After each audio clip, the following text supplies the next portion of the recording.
ದಾವಣಗೆರೆಯಲ್ಲಿ ಈಶ್ವರನ ಫ್ಲೆಕ್ಸ್ಗೆ ಬೆಂಕಿ ಹಚ್ಚಿದ ಯುವಕರು. ಕಾರ್ತಿಕೋತ್ಸವದ ಶಿವನ ಫ್ಲೆಕ್ಸ್ ಸುಟ್ಟು ಕಿಡಿಗೇಡಿಗಳ ಅಟ್ಟಹಾಸ.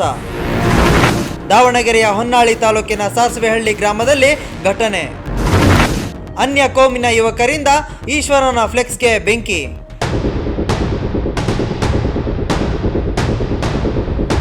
ದಾವಣಗೆರೆ ಜಿಲ್ಲೆಯ ಹೊನ್ನಾಳಿ ತಾಲೂಕಿನ ಸಾಸ್ವೆಹಳ್ಳಿ ಗ್ರಾಮದಲ್ಲಿ ಇತ್ತೀಚೆಗೆ ಅಲ್ಲಿನ ಮುಖ್ಯ ದ್ವಾರಕ್ಕೆ ಅಳವಡಿಸಿದ್ದ ಶಿವನ ಫ್ಲೆಕ್ಸ್ಗೆ ಯಾರೋ ಕಿಡಿಗೇಡಿಗಳು ಬೆಂಕಿ ಹಚ್ಚಿದ್ದರು. ಹೊನ್ನಾಳಿಯ ಬಿಜೆಪಿ ಮುಖಂಡ ರೇಣುಕಾಚಾರ್ಯ ಇದು ಅನ್ಯ ಕೋಮಿನ ಕೈವಾಡವಿರಬೇಕೆಂದು ಶಂಕೆ ವ್ಯಕ್ತಪಡಿಸಿದ್ದರು. ನಾವೇನು ಕಮ್ಯುನಲ್ ಕ್ಲಾಶ್ ಆಗಲಿ ಅಥವಾ ಯಾರಿಗಾರು ಮುಸ್ಲಿಮ್ಸ್ ಬೈಲಿ ಅಥವಾ ಇಲ್ಲಿರೋರು ಯಾರೋ ಅವ್ರ ವಿರುದ್ಧ ಅಲ್ಲ. ಆದರೆ ಈಗ ಸಾರ್ವಜನಿಕವಾಗಿ ಅವರು ಸ್ವೇಚ್ಛೆ ದೇವ್ರಿಗೆ ಹಾಕಿರೋ ಫ್ಲೆಕ್ಸ್ ತೆಗಿತಾರೆ ಅಂದ್ರೆ ಏನ್ರಿ ರೊಪ್ಪನ ಮನೆ ಆಸ್ತಿ ಅಲ್ರಿ, ಬಿಟ್ಟರೆ ಜಾಸ್ತಿ ಆಗುತ್ತೆ. ಈ 5 ನಿಮಿಷ ತೆಗಿಬೇಕು ಅದನ್ನು. ನಾನು ವಿಡಿಯೋಗೆ ಹೇಳಿದ್ದೀನಿ, ನೀವು ಮೀಟಿಂಗ್ ಮಾಡಿ ತೆಗ್ಸೋಕ್ಕಾಗಲ್ಲ. ಇಲ್ಲೇ ಲ್ಯಾಂಡ್ ಆರ್ಡರ್ ಪ್ರಾಬ್ಲಮ್ ಆಗಿಲ್ಲ, ಏನಿಲ್ಲ. ಅವರ ಶಂಕೆ ನಿಜವಾಗಿದ್ದು ಅನ್ಯ ಕೋಮಿನ ಯುವಕರು ಗಾಂಜಾ ನಶೆಯಲ್ಲಿ ಶಿವನ ಫ್ಲೆಕ್ಸ್ಗೆ ಬೆಂಕಿ ಇಟ್ಟಿರುವುದು ಸಾಬೀತಾಗಿದೆ. ಇತ್ತೀಚೆಗೆ ದಾವಣಗೆರೆ ಜಿಲ್ಲೆಯ ಹೊನ್ನಾಳಿ ತಾಲೂಕಿನ ಸಾಸ್ವೆಹಳ್ಳಿ ಗ್ರಾಮದ ಕಲ್ಲೇಶ್ವರ ದೇವಸ್ಥಾನದಲ್ಲಿ ಕಾರ್ತಿಕೋತ್ಸವವನ್ನು ಆಚರಿಸಲಾಗಿತ್ತು. ಕಾರ್ತಿಕೋತ್ಸವದ ಅಂಗವಾಗಿ ದೇವಸ್ಥಾನದ ಆಡಳಿತ ಮಂಡಳಿ ವತಿಯಿಂದ ಬೃಹತ್ತಾದ ಶಿವನ ಫ್ಲೆಕ್ಸ್ ಅನ್ನು ಕೂಡ ಅಳವಡಿಸಲಾಗಿತ್ತು. ಆದರೆ ಫ್ಲೆಕ್ಸ್ ಅಳವಡಿಸುವ ಸಂದರ್ಭದಲ್ಲೇ ಅನ್ಯ ಕೋಮಿನ ಕೆಲ ಯುವಕರು ಇದಕ್ಕೆ ವಿರೋಧ ವ್ಯಕ್ತಪಡಿಸಿದ್ದರು ಎನ್ನಲಾಗಿದೆ. ಗ್ರಾಮದಲ್ಲಿ ಅದ್ದೂರಿಯಾಗಿ ಕಾರ್ತಿಕೋತ್ಸವವನ್ನು ಆಚರಿಸುವಾಗ ಗ್ರಾಮದ ಮುಖ್ಯ ದ್ವಾರಕ್ಕೆ ಅಳವಡಿಕೆ ಮಾಡಲು ವಿರೋಧ ಏಕೆ ಎಂದು ಗ್ರಾಮಸ್ಥರು ಆ ಯುವಕರನ್ನ ಕಳುಹಿಸಿದ್ದರು. ಆದರೆ ಇಷ್ಟಕ್ಕೆ ಸುಮ್ಮನಾಗದ ಆ ಯುವಕರು ರಾತ್ರೋರಾತ್ರಿ ಶಿವನ ಫ್ಲೆಕ್ಸ್ಗೆ ಬೆಂಕಿ ಹಚ್ಚಿ ತಮ್ಮ ಕಿಡಿಗೇಡಿತನವನ್ನು ಪ್ರದರ್ಶಿಸಿದ್ದರು. ಇದರಿಂದ ಉದ್ರಿಕ್ತಗೊಂಡ ಗ್ರಾಮದ ಜನತೆ ಹೊನ್ನಾಳಿ ಪೊಲೀಸ್ ಠಾಣೆಯಲ್ಲಿ ಕಂಪ್ಲೇಂಟ್ ಕೊಟ್ಟಿದ್ದರು. ಘಟನೆ ಕುರಿತಾಗಿ ತನಿಖೆ ನಡೆಸಿದ ಪೊಲೀಸರು ಕಿಡಿಗೇಡಿಗಳನ್ನು ಬಂಧಿಸಿದ್ದಾರೆ.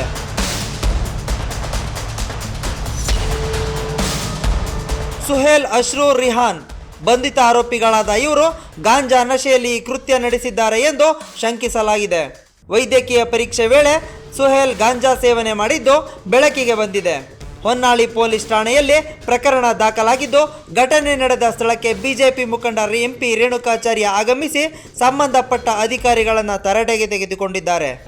ಕಲ್ಲೇಶ್ವರ ಸ್ವಾಮಿಯ ಕಾರ್ತಿಕ ಮಹೋತ್ಸವ ಕಾರ್ಯಕ್ರಮ ಇದೆ. ಸಾಸ್ವಳ್ಳಿ ಗ್ರಾಮದಲ್ಲಿ, ಹೊನ್ನಾಳಿ ತಾಲೂಕು ಸಾಸ್ವಳ್ಳಿ ಗ್ರಾಮದಲ್ಲಿ ಜಾತ್ಯತೀತವಾಗಿ ಎಲ್ಲರೂ ಆಚರಣೆ ಮಾಡ್ತಾರೆ. ಒಂದು ಸಮಾಜಕ್ಕಲ್ಲ.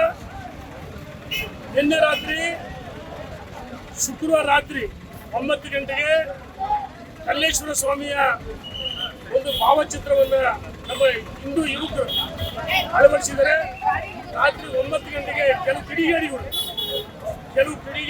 ದುರುದ್ದೇಶಪೂರ್ವಕವಾಗಿ ಈ ಹಿಂದೆ 3 ತಿಂಗಳು ಟಿಪ್ಪು ಜಯಂತಿ ಫ್ಲೆಕ್ಸ್ ಇತ್ತು. ನಮ್ಮ ಹಿಂದೂಗಳು ಯಾರೂ ಅದನ್ನು ಅಲ್ಲಿಂದ ಕಿತ್ತಾಕಿಲ್ಲ. ಆದರೆ ನಮ್ಮ ಹಿಂದೂಗಳ ಹಬ್ಬಗಳಿಗೆ ಕೆಲವರು ಕಿಡಿಗೇಡಿಗಳು ಕೇವಲ ಹೊನ್ನಾಳಿ ಸಾಸ್ವಳ್ಳಿ ಅಂತೆಲ್ಲ ಇಡೀ ದೇಶದಲ್ಲಿ ಈ ರೀತಿ ಕೆಲವು ಕೋಮುಗಳನ್ನು ಸೃಷ್ಟಿ ಮಾಡ್ತಾರೆ. ಯಾಕೆಂದ್ರೆ ಇದಕ್ಕೆ ಕಾರಣ ಇವತ್ತಿನ ಕಾಂಗ್ರೆಸ್ ಸರ್ಕಾರದ ಕುಮ್ಮಕ್ಕು ಪ್ರಚೋದನೆಯಿಂದ ಈ ರೀತಿ ಕೆಲವು ಕಿಡಿಗೇಡಿಗಳು ಆಗ್ತದೆ. ನಿನ್ನೆ ಫ್ಲೆಕ್ಸ್ ಅನ್ನ ಸುಟ್ಟಿದ್ದಾರೆ. ಘಟನೆಯ ಕುರಿತಾಗಿ ಗ್ರಾಮದಲ್ಲಿ ಪೊಲೀಸರು 2 ಕೋಮಿನ ಮುಖಂಡರ ಜೊತೆ ಶಾಂತಿ ಸಭೆ ನಡೆಸಿದ್ದಾರೆ ಎನ್ನಲಾಗಿದೆ. 1 ಕೋಟಿ ನಾನು ಕೈಯಿಂದ 10 ಲಕ್ಷ ಹಾಕಿ ಕೆಲಸ ಸ್ಟಾರ್ಟ್ ಮಾಡಿ 2011ಗೆ ನಾನು ಎಕ್ಸೈಸ್ ಮಿನಿಸ್ಟರ್ ಹೇಳಿ ತಕ್ಷಣ 1 ಕೋಟಿ ಹಾಕ್ಸಿಬಿಟ್ಟು ಇಡೀ ಶಾದಿಮಲ್ ಹೆಂಗೈತಿ ಈಗ ನೋಡಕ್ ಹೊನ್ನಾಳಿಗೆ ಚೆನ್ನಾಗೈತೆ ಸರ್. ಇಲ್ಲಿ ಬೇರೆ ಕಡೆ ಏನ್ ಮಾಡ್ತಾರೆ, ಹೊನ್ನಾಳಿ ತಾಲೂಕಿಗೆ ಮಾತ್ರ ಯಾವತ್ತೂ ಇದು ಮಾಡಿಲ್ಲ ನೀವು. ಇಲ್ಲಿ ಲಿಂಗಾಪುರದಾಗ 5 ಲಕ್ಷ ಹಾಕೊಟ್ಟೆ ಕೇಳು ಮಾಡಿದಿರಿ. ಅಲ್ಲ, ಅಂಗನವಾಡಿ ಕೇಳಿ, ಎಲ್ಲ ಕಡೆ ಹೊನ್ನಾಳಿ ಕೇಳು, ಕುಂದೂರಿ ಕೇಳಿ, ಎಲ್ಲ ಕಡೆ ನಾನು ಹಾಕ್ಸ್ಬಿಟ್ಟಿದ್ದೀನಿ. ಇವಾಗ ಸಾವಯವ ಹೇಳದೆ ಸರ್, ನಿಮ್ಮ ನಾಯಕರು ಅಂದ್ರೆ ನಮ್ಮ ನಾಯಕರು ಆಗ್ಬೋದು, ನಮ್ಮ ನಾಯಕರು ಆಗ್ಬೋದು. ಕರ್ನಾಟಕ ನ್ಯೂಸ್, ದಾವಣಗೆರೆ.